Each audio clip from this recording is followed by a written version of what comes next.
Hi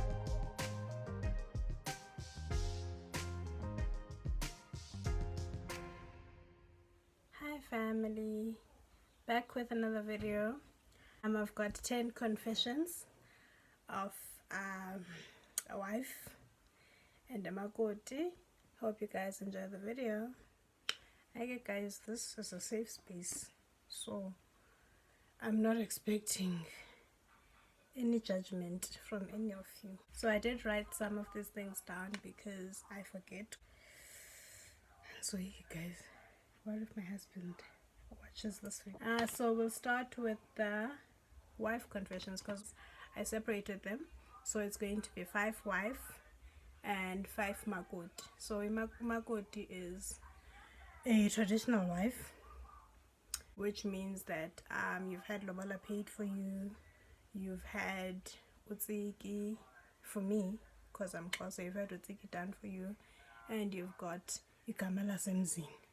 So what they do is they tell you rules, I don't know, but you're sort of given a blueprint. Yeah, let's call it a blueprint. You're sort of given a blueprint of what is expected of you as umakoti, of what umakoti does and doesn't do. So that's why I differentiated between wife and umakoti, because I believe that at home I'm a wife, and then at his home that's where I am umakoti. So I sort of differentiate or compartmentalize my life and my roles in that way. So let's not waste any time, guys, and start with the wife confessions. So my first wife confession is that I buy things that I'm not supposed to buy for myself. Like, I buy myself an extra perfume or makeup that I rarely ever use, and I will hide it from my husband. Like, I'll hide it. If I don't hide it till month end, I will just say that like my mom bought it for me or my sisters bought it for me. And the reason I do that, guys, is because when you are married, you sort of have an understanding with your partner on your spending habits. So it's always best to stick to your agreements when you're married and not deviate. So I'll lie and try and cover my behind, basically. So yeah. And then the second one, I sometimes lie about having headaches to get out of chores. Things like cooking. Like, cooking, guys, is such a tedious chore. So when I'm not feeling up to it, or I'm tired, sometimes not even physically, but maybe mentally or emotionally, because I do work in a male dominated industries. I think, my husband mostly knows when I'm lying, but we'll just go with it and help me out. The third one is I don't always serve freshly cooked food. My husband really does not like food that hasn't been cooked on that same day. So I'll finesse him. If yesterday I made plain rice, some veggies, and let's say stew, what I'll do is for the next day, I'll savor the rice, make new veggies, and serve the same stew. And then my fourth one, I have deliberately bought mostly snacks, not really meals. Bought a snack that me and my husband both like, and had it in the car and destroyed the evidence. Let me explain. When you are married, there are times where you just feel like your life revolves around your family. So sometimes you just want to do something for you, like just for you. So I'll go buy it, have it in the car, just before I get in the house, destroy the evidence, then get in the house and be mad and feel like I've leveled out the playing ground. Maybe, I don't know, but I do it.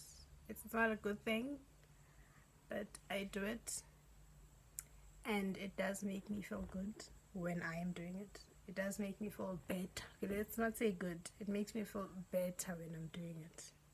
So yeah, that's my third one. Sorry. And then our last one in the wife pile is that I have days where I am basically offline. So what this means is that I will wake up, go get myself junk food, go back to bed, eat junk food, sleep, wake up, eat junk food, and sleep the whole day. Like, I won't even bother to bath. So for our second segment of the confessions, you guys, it's our bottoms. So let's go to our first one. I sometimes drink when I am with my in-laws in their home. Before you guys judge me, I only do this when there are those big events and you have to tend to every single person in the yard. So I'm not a really patient person, so I drink as a coping mechanism, guys. Like, have you ever tried to serve on your own or with like 3 or 4 other wives serving 500 people? Have you ever tried? You drink too, son.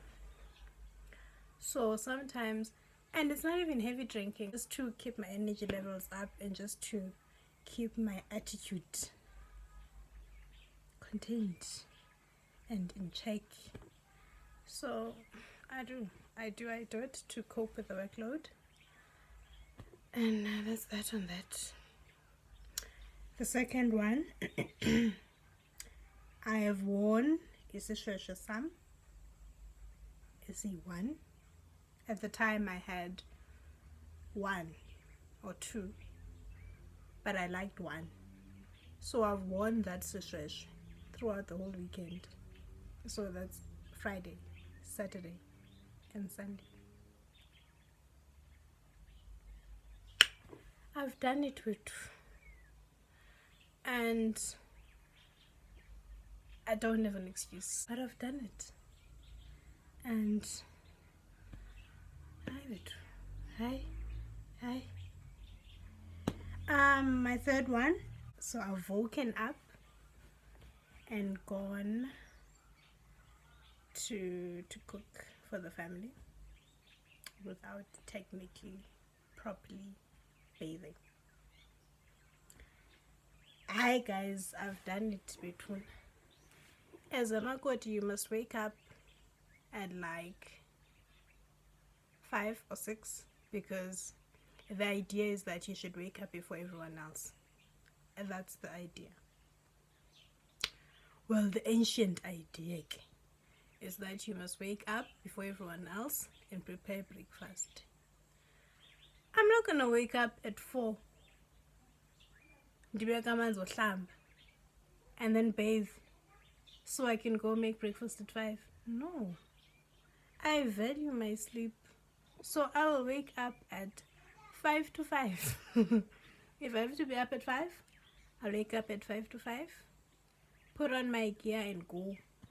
Okay, I'll brush my teeth and wash my face and put on some perfume, but that's about it.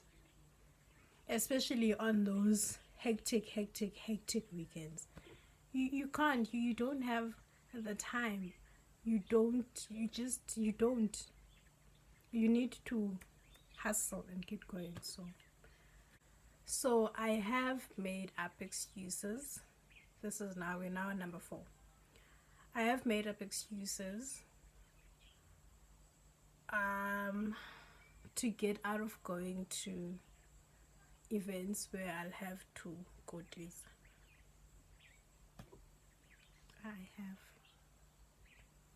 It's tiring, guys. I'm a working girl. I work the whole week, Monday to Friday, 8 to 5. Come back from work, and there's the second job that I have, which is my child, because my nanny, she doesn't sleep in. So where will I get the energy to now on my weekend to rest? Go and go this? No. Voluntarily? Yo. Sorry, but no. I will make up all sorts of excuses.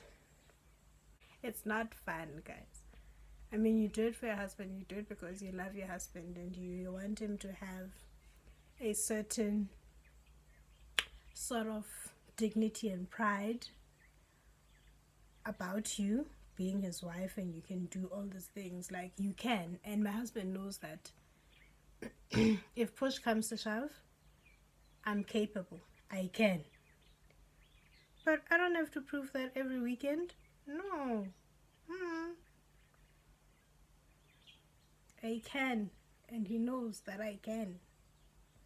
And if push comes to shove, I will, and he knows that I will. That's enough. So that's training.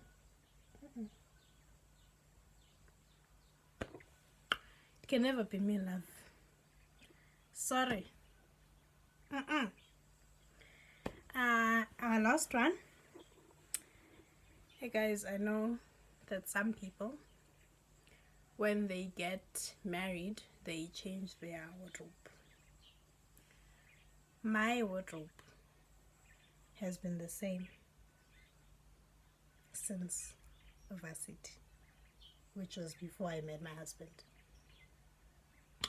I mean, not entirely like the same clothing, but the same sense of style, like the same things I would wear then, if they still fit me, I would still wear now. Like, no. Only 5% of my clothes are Makoti appropriate. Yeah. No. If I was doing it because I felt like, okay, I need to reinvent myself, I need a dress change, that's different. But if I'm doing it because, oh no, now I'm a wife, now I'm a stress, no. And my husband doesn't mind it, so anyone else can just they can just take a chill pill. I normally see some of the elders in my husband's family. Maybe I'll see them in town, and I will maybe be in a scandalous dress for a Makoti. That is. At first, I used to be so shy about it, like, yo, what's my mom going to say? What's so and so going to say? Until my husband was like, did they pay Lawala for you? Is it any of their business? And that made me be like, okay, if my husband's okay with it, we cool. The wine, guys, at the show, it's the one. I promise you, you must try it. So that brings us to the end of our video. Thank you guys so much for watching till the end, hopefully.